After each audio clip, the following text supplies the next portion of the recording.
말이 있습니다. 보기 좋은 떡이 먹기도 좋다라는 말이 있습니다. 잘 알고 있는 말씀인데 저는 이 말씀을 너무너무 공감을 많이 합니다. 믿진 않겠지만 지금 제 이 모습은 원래 제 모습이 아닙니다. 저는 어릴 때 몸이 굉장히 약했습니다. 유치원에 가거나 학교 갈 때 항상 먹어야 되는 게 있었습니다. 보약이나 특별한 뭔가 있었습니다.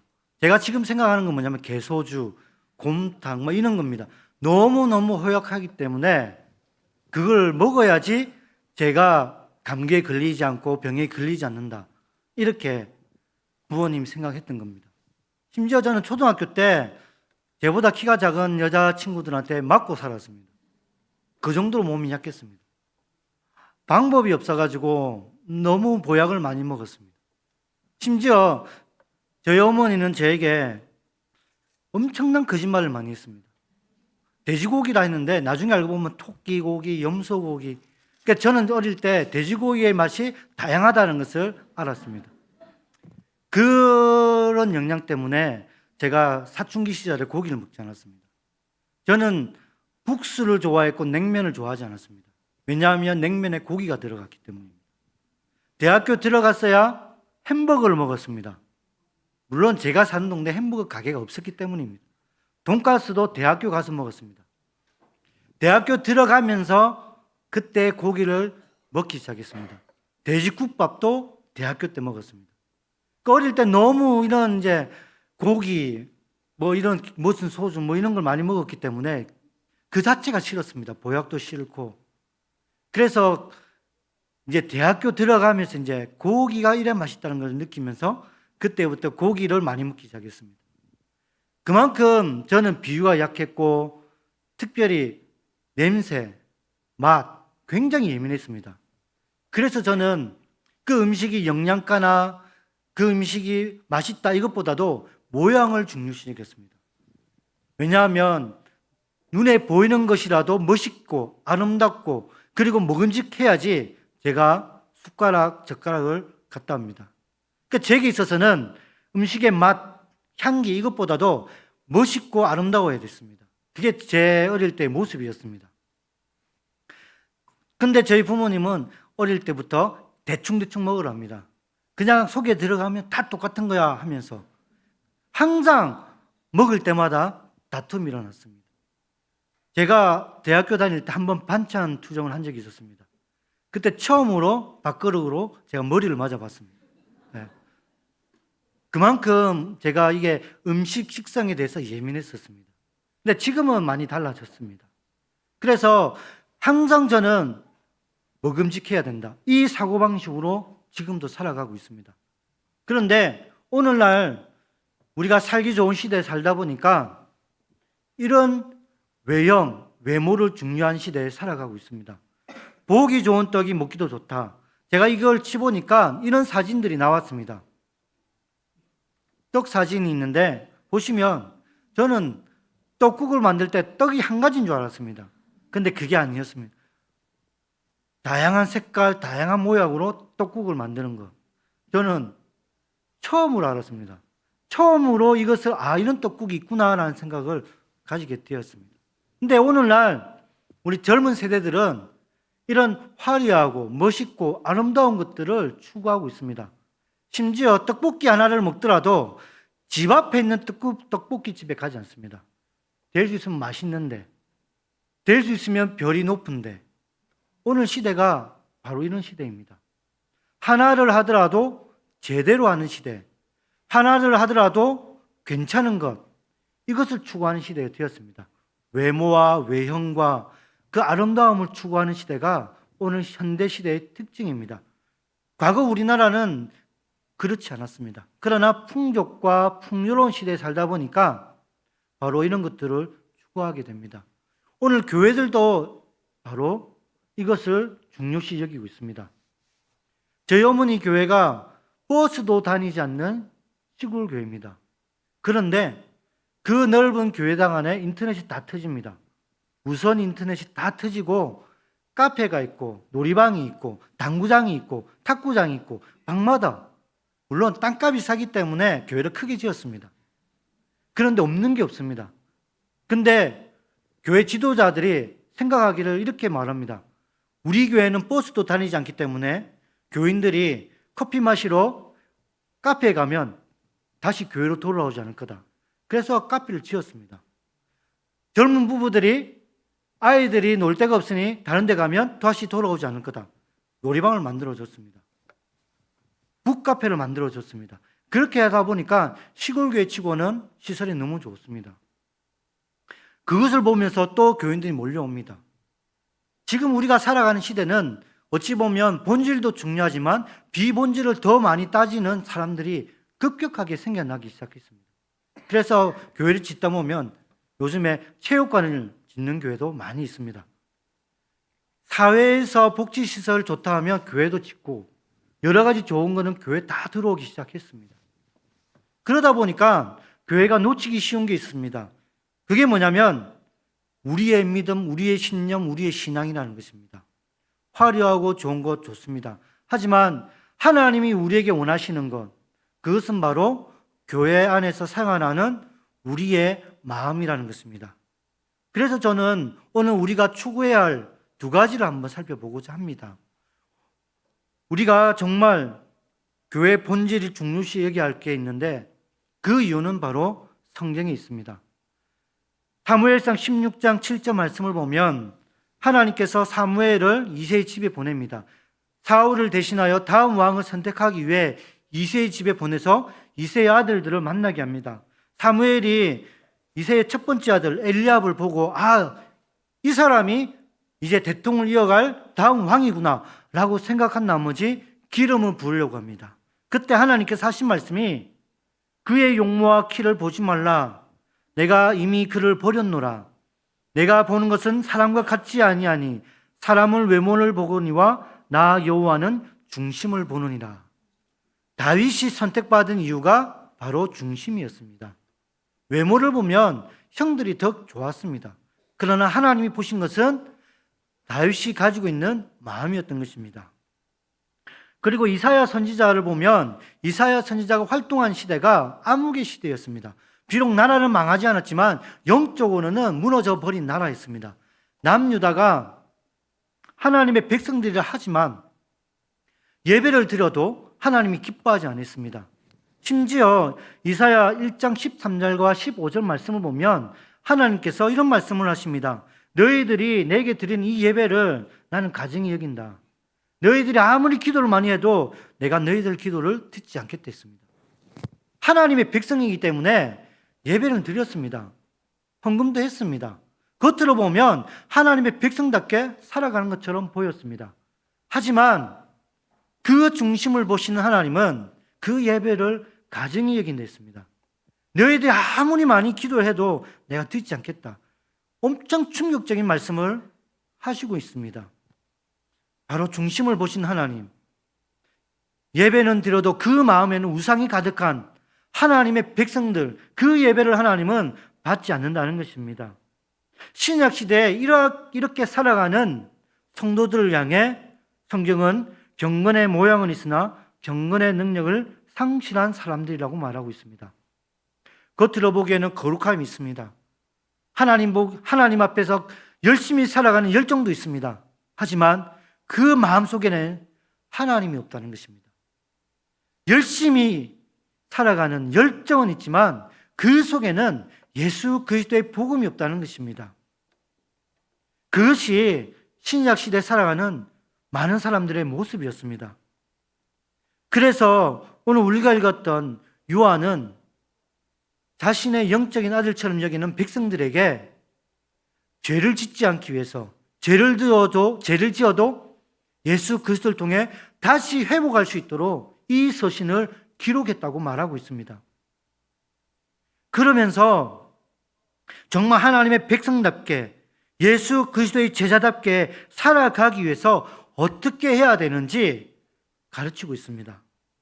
많은 사람들은 열정이 있고 하나님의 말씀에 따라 열심히 살아가면 뭔가 하나님의 영광이 드러나고 하나님의 은혜가 있겠다고 생각하지만 그 마음이 그렇지 않으면 아무런 소용이 없다는 것입니다. 많은 분들이 정말 열심히 노력하고 열심히 살아갑니다. 그러나 뒤돌아서면 마음속이 허전하다고 말합니다. 허무함을 너무 많이 느낀다고 말합니다.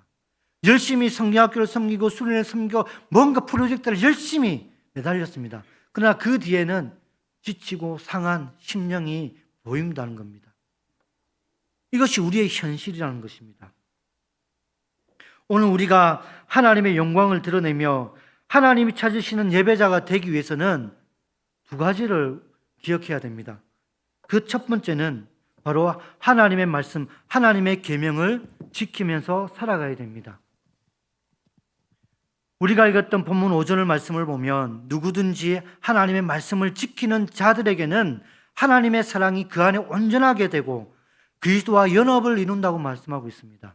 그냥 우리가 의무적으로 법을 지키는 게 아니라 자발적으로 하나님의 말씀을 사모하면서 그 계명을 지키기 위해 기도하고 몸부림치고 살아갈 때 예수 그리스도가 우리가 하나가 될 수 있다는 것입니다. 그러한 삶을 살아갈 때 우리의 심령이 하나님이 찾으시는 예배자가 될 수 있고 하나님이 사용하시는 일꾼이 될 수가 있다는 것입니다. 동시에 요한복음 15장 10절 말씀을 보면 예수님께서는 내가 아버지의 계명을 지켜 그의 사랑 안에 거하는 것 같이 너희도 내 계명을 지키면 내 사랑 안에 너희가 거한다고 했습니다. 계명은 하나님의 말씀입니다. 우리가 말하는 교리가 아닙니다. 우리가 말하는 신학이 아닙니다.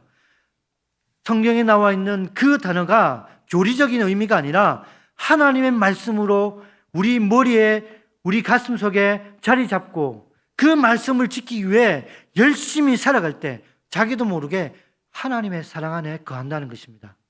그리고 하나님은 그렇게 살아가는 성도들 마음속에 임한다는 것입니다. 그리고 예수님은 포도나무 비유를 하면서 이와 같이 말합니다. 우리가 예수님 안에, 예수님이 우리 안에 거할 때 많은 열매를 맺게 한다는 겁니다. 그러면서 아주 놀라운 말씀을 합니다. 우리가 예수님을 떠나서는 아무것도 할 수가 없다는 것입니다. 아무리 열심히 우리가 뭔가를 하더라도 우리가 예수님 안에 있지 않으면 하나님이 인정하지 않는다는 겁니다. 너희가 열심히 노력해서 이루었지만 그것은 예수님이 한 게 아니라는 것입니다. 오늘 한국교회가 이 점을 놓치고 있다는 것입니다. 뭔가 이룬 것처럼 보여도 뭔가 많은 것을 한 것처럼 보여도 뒤에 돌아보면 허무한 것, 낙심, 상실감 이런 마음으로 가득하다면 우리의 신앙을 돌아봐야 한다는 것입니다. 내가 죽고 예수로 이 모든 것을 했는지 예수 그리스도와 연합을 이루었는지 이런 것들을 고민해 봐야 된다는 것입니다. 1세기의 초대교회 시대에는 그 예수님이 가졌던 그 신앙 때문에 자신의 목숨을 내어놓았습니다. 그 예배 한순간 한순간을 위해서 희생을 하였고 헌신을 하였고 그리고 순교를 당했습니다. 오늘날 우리가 살아가는 시대와는 너무나 다른 시대, 자신의 목숨을 내어놓고 하나님을 믿노라고 고백했던 시대였습니다. 그 시대에 살아가는 우리 믿음의 선진들은 예수 그리스도로 충만하지 않으면 하나님 앞에 나갈 수가 없었습니다. 예수 그리스도 안에서 하나가 되지 않으면 목숨을 내어놓고 누가 예배를 드리겠습니까? 예수님 때문에 누가 하나님 앞에 나아가겠습니까? 그 1시간 예배를 드리면 잘못하면 죽을 수도 있는데 그 죽음을 각오하고 하나님 앞에 나아간 자들 그 중심에는 예수 그리스도로 가득했던 것입니다. 그런데 오늘날 우리는 어떻습니까? 예수님의 이름으로 살아간다 하지만 감사는커녕 불평과 불만이 가득할 때가 있습니다. 말씀을 전하는 저도 교회를 하지만 때로는 불평과 불만이 있습니다. 때로는 낙심할 때가 있고 때로는 마음속에 허전함으로 가득할 때가 있습니다. 왜냐하면 내 안에 내가 살아있기 때문입니다. 왜냐하면 내 안에 예수로 충만하지 못하기 때문입니다.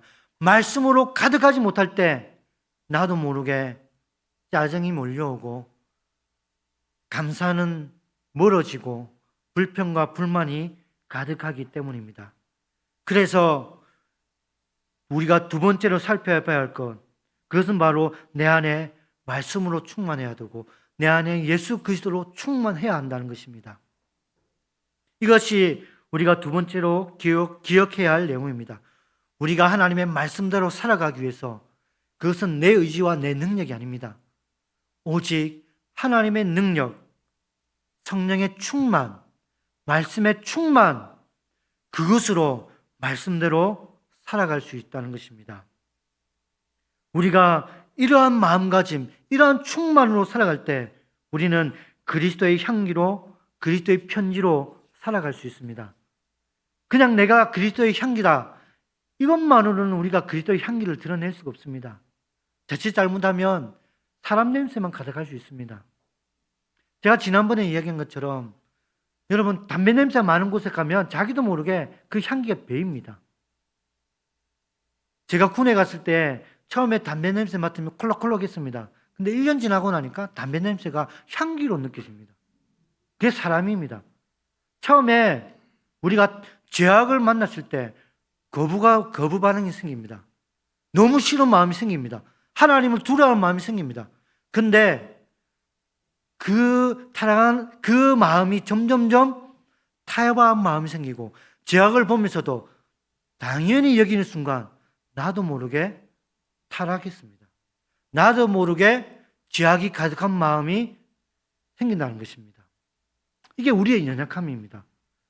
우리 목사님이 한 번씩 강조하는 내용이 있습니다. 우리가 기도하지 않으면, 짧게라도 기도하지 않으면 어느 순간 죄를 짓고 타락할 수밖에 없다는 것입니다. 그것은 감리든 새가족이나 목사나 다 똑같다는 것입니다.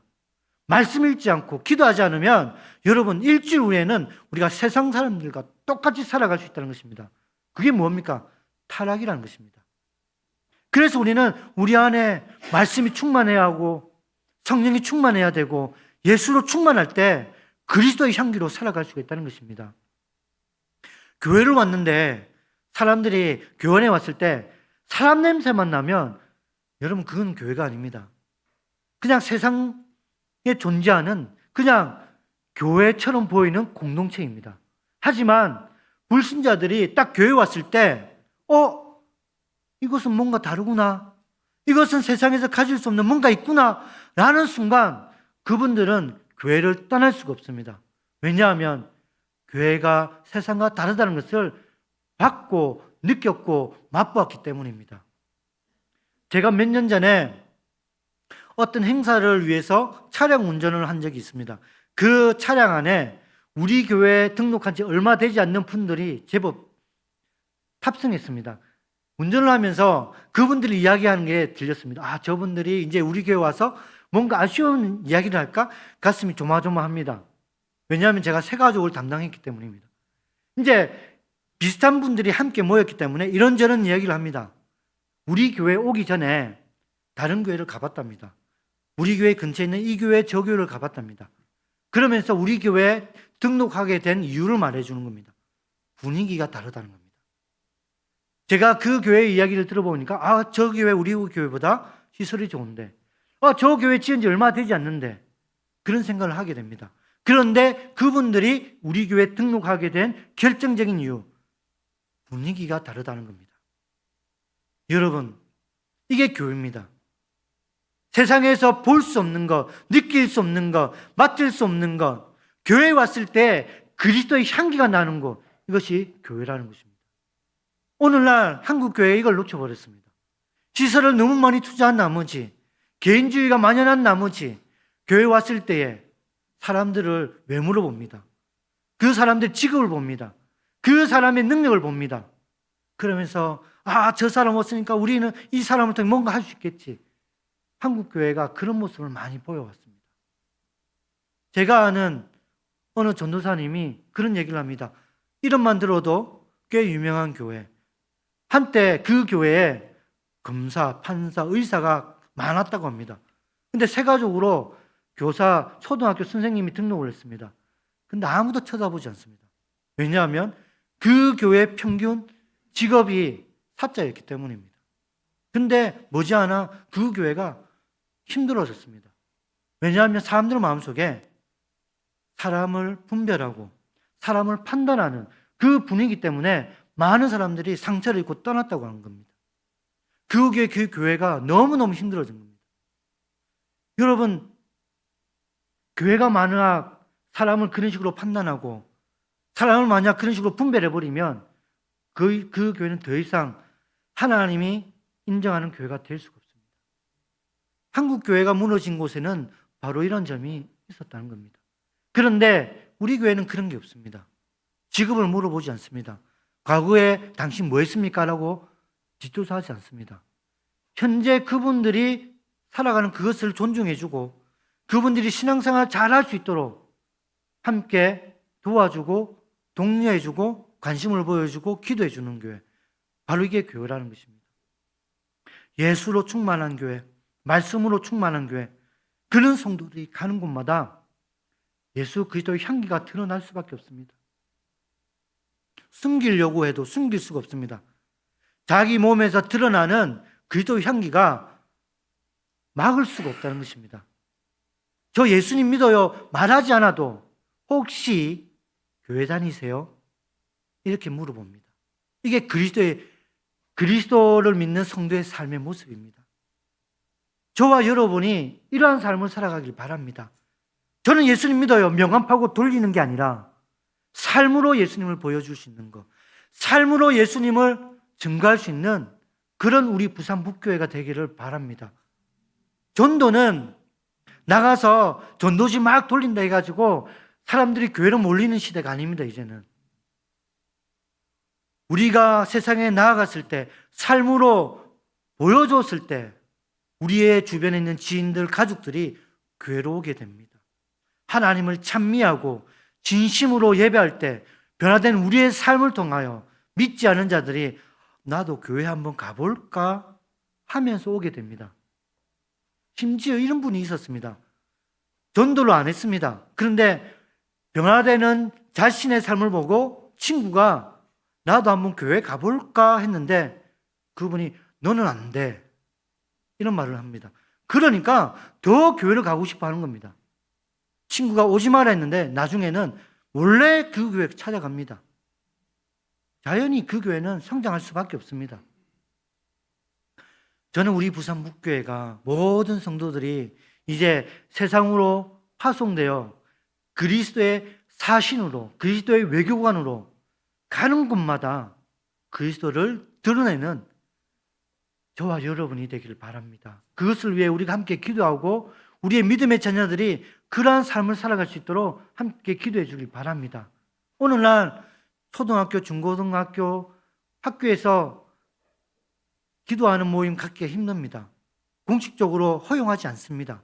그런데 우리 아이들, 우리 학생들이 한 사람 한 사람 친구들에게 내 교회 다니는데 내가 너를 위해서 기도해 줄게. 우리 함께 기도해 볼까?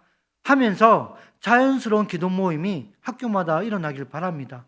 우리 믿음의 자녀들이 그런 믿음의 도구로, 복음의 도구로 사용될 수 있도록 함께 기도해 주시길 바랍니다. 그리하여 성도들이 가는 곳마다 하나님 나라 천국이 세상 가운데 이루어지는 그런 놀라운 믿음의 역사들이 우리 교회 그리고 우리 부산 친구, 우리 부산 땅에 충만할 수 있도록 함께 기도해 주시기 바랍니다.